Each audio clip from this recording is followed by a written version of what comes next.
Moving on to chapter 54, Observing Virtue. Chapter 54 of the Tao Te Ching.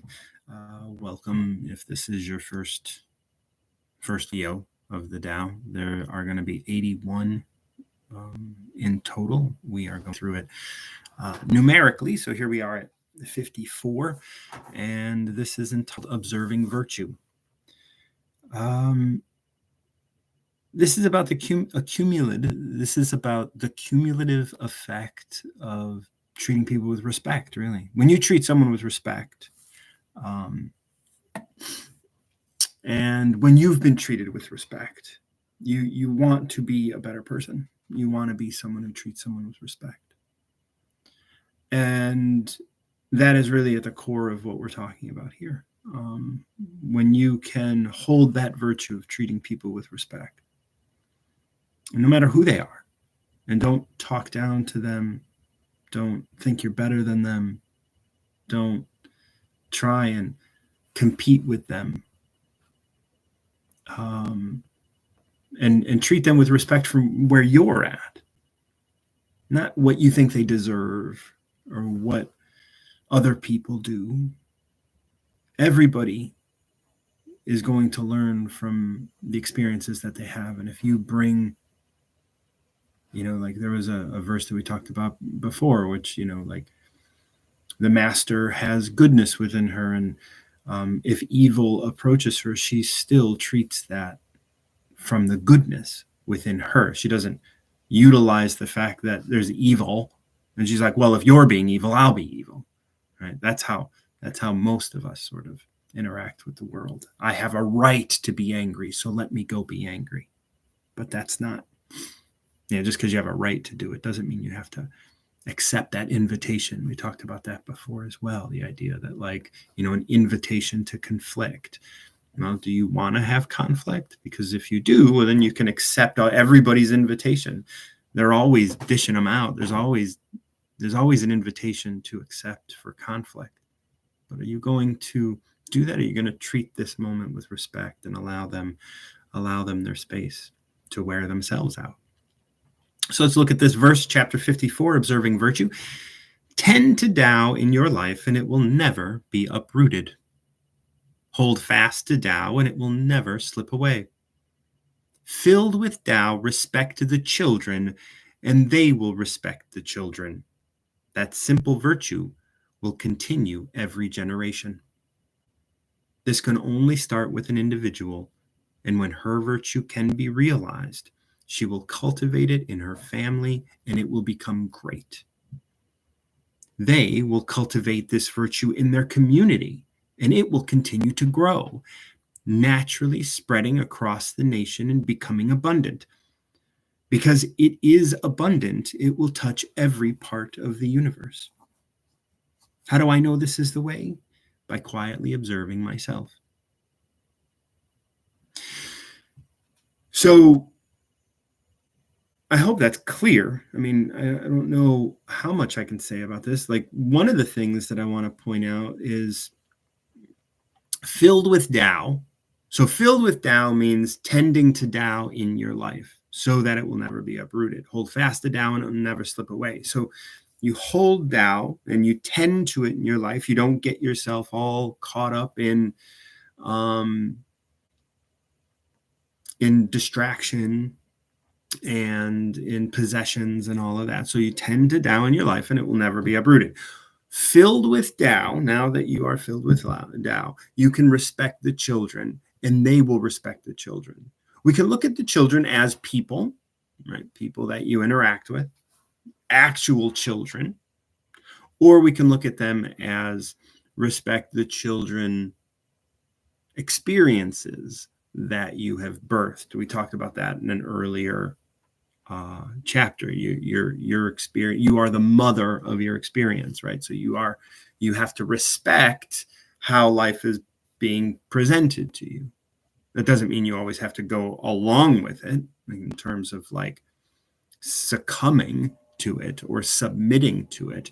When we talk about surrender to your life, we don't mean submit to everything that's coming on around you. You can have boundaries and you can have those things. And that's really what we're talking about here. So respect the children and they will respect the children. So you will continue to be adding, you will continually be investing in the next iteration. The next experience you have will be better because you are treating this experience with respect, right? Better, whatever that means. It will be smooth, it will be aligned, it will be harmonious because you are treating this moment with harmony, right? And so whether or not, however we want to define children, it's about, like, if you raise your child to be bankrupt morally, right? Well, that's going to create a society of morally bankrupt individuals, right?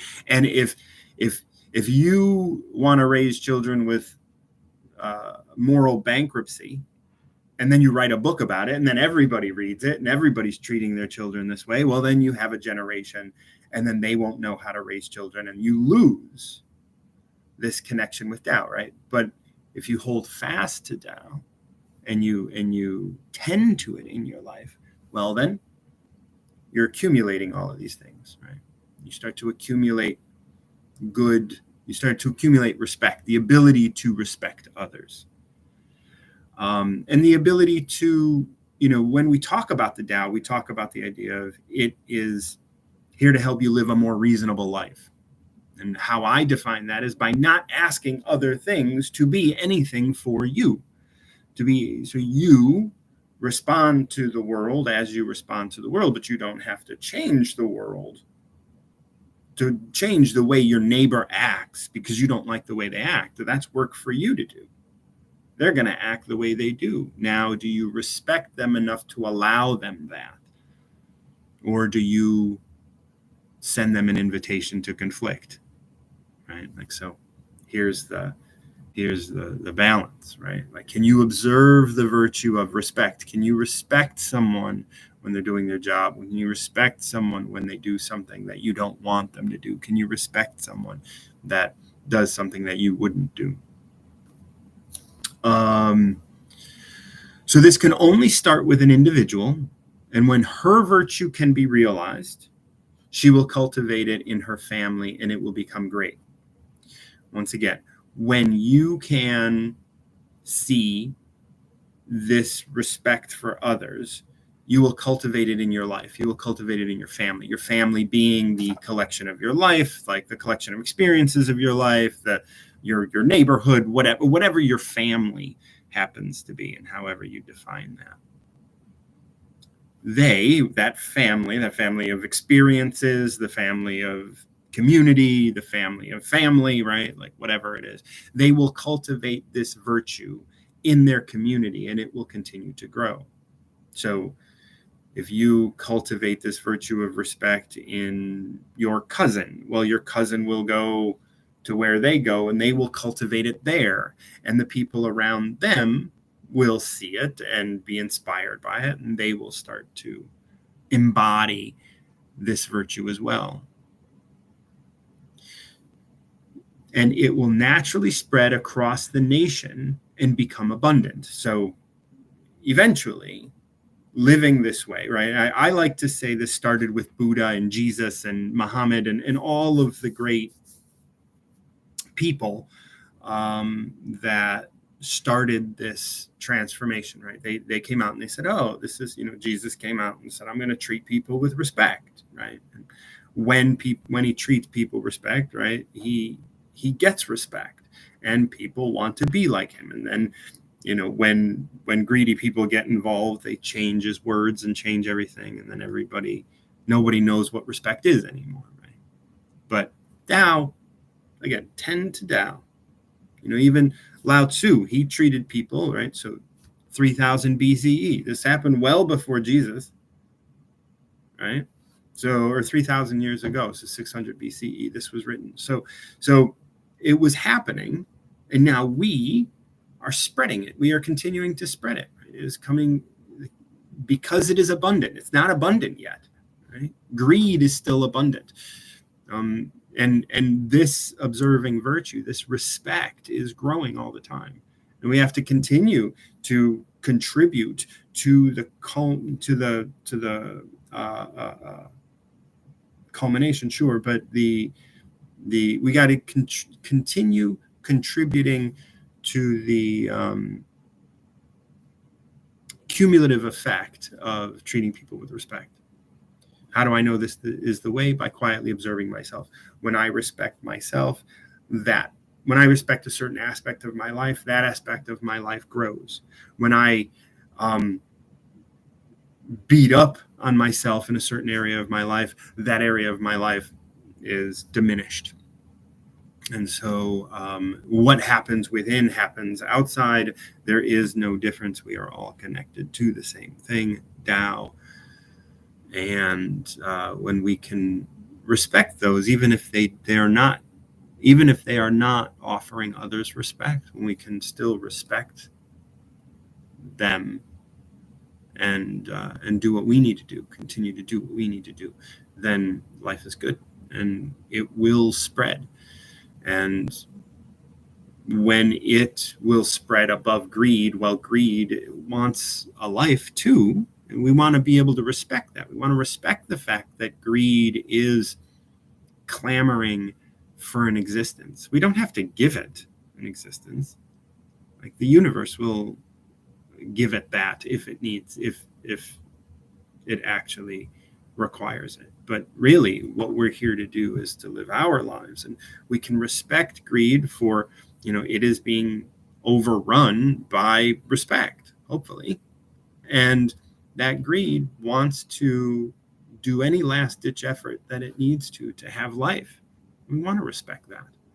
We don't have to crumble to it. We don't have to give it space. We don't have to accept its invitation to conflict. But we can respect that, oh yeah, death is hard for you. I love you, and that's good. Like, experience this. And we can invite greed to experience its own death while we spread respect. Just a thought on how this 54 sort of unfolds for me, at least. Thank you so much for joining me. And as always, until next time, keep recovering yourself.